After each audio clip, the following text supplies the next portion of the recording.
जम्मू के सांबा जिले के साथ साथ पंजाब के जालंधर जिले में भी अंतर्राष्ट्रीय सीमा पर सोमवार यानी कि 12 मई 2025 देर रात को कुछ घंटे के लिए ड्रोन गतिविधि देखी गई। हालांकि सेना ने देर रात कहा कि स्थिति शांत और नियंत्रण में है। फिलहाल किसी दुश्मन के ड्रोन की सूचना नहीं मिली है। इससे ये पहले सेना ने कहा था कि सुरक्षा बल सांबा जिले में संदिग्ध ड्रोन से निपट रहे हैं। सीमा पर ड्रोन गतिविधि प्रधानमंत्री नरेंद्र मोदी के ऑपरेशन सिंदूर के बाद राष्ट्र के नाम पहले संबोधन और भारत और पाकिस्तान के सैन्य संचालन महानिदेशक उनकी जो बैठक है कुछ ही घंटे बाद हुई। सेना ने कहा था कि घबराने की कोई ज़रूरत नहीं। इसमें कहा गया था कि जम्मू कश्मीर के सांबा के पास कुछ संदिग्ध ड्रोन देखे गए हैं, उनसे निपटने की कोशिश की जा रही है। इस स्थिति के मद्देनज़र देखते हुए सांबा, कठुआ, राजौरी और जम्मू के कई इलाकों में ब्लॉकआउट की स्थिति रही। सूत्रों ने बताया कि एहतियात के तौर पर माता वैष्णो देवी मंदिर और उसके रास्ते में रोशनी बंद कर दी गई है।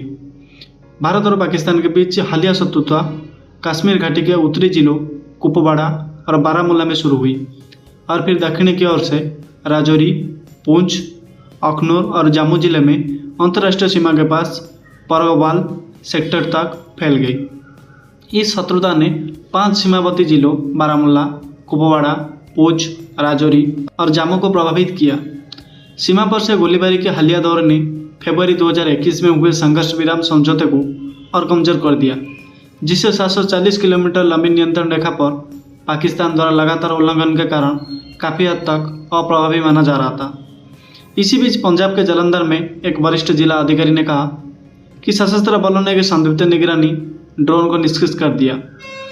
डिप्टी कमिश्नर जो कि हिमांशु अग्रवाल ने वो कहा कि मुझे बताया गया है कि सशस्त्र बलों ने रात के करीब 9:20 में ही मंड गांव के पास एक निगरानी ड्रोन को मार गिराया। विशेषज्ञों की एक टीम मलबे की तलाश कर रही है। रात 10:45 में एक संदेश में उन्होंने लोगों को किसी भी मलबे के पास ना जाने और निकटतम पुलिस स्टेशन को तुरंत सूचित करने की सलाह दी। श्री अग्रवाल ने बताया कि ये भी बताया गया है कि रात 10 बजे के बाद कोई ड्रोन गतिविधि नहीं हुई। जालंधर के डिप्टी कमिश्नर ने निवासियों से शांत रहने और पटाखे ना फोड़ने का आग्रह किया, जैसा कि कुछ क्षेत्रों में रिपोर्ट में किया गया था। इससे पहले उन्होंने कहा था कि ड्रोन देखे जाने की रिपोर्ट के बाद एहतियात के तौर पर सुरनासी के पास कुछ इलाकों में लाइट बंद कर दी गई थी। श्री अग्रवाल ने रात 9:15 में एक संदेश में कहा कि हम उनकी पुष्टि कर रहे हैं, अभी तक कोई ब्लॉकआउट नहीं है, चिंता की कोई बात नहीं।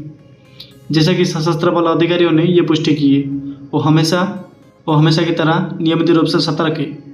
पंजाब की पाकिस्तान के साथ 553 किलोमीटर लंबी सीमा लगती है।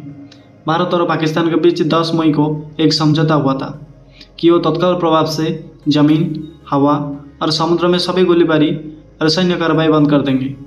ये समझौता 4 दिनों तक सीमा पार से ड्रोन और मिसाइल हमलों के बाद किया गया था, जिससे दोनों देश पूर्ण युद्ध के कगार पर पहुंच गए थे।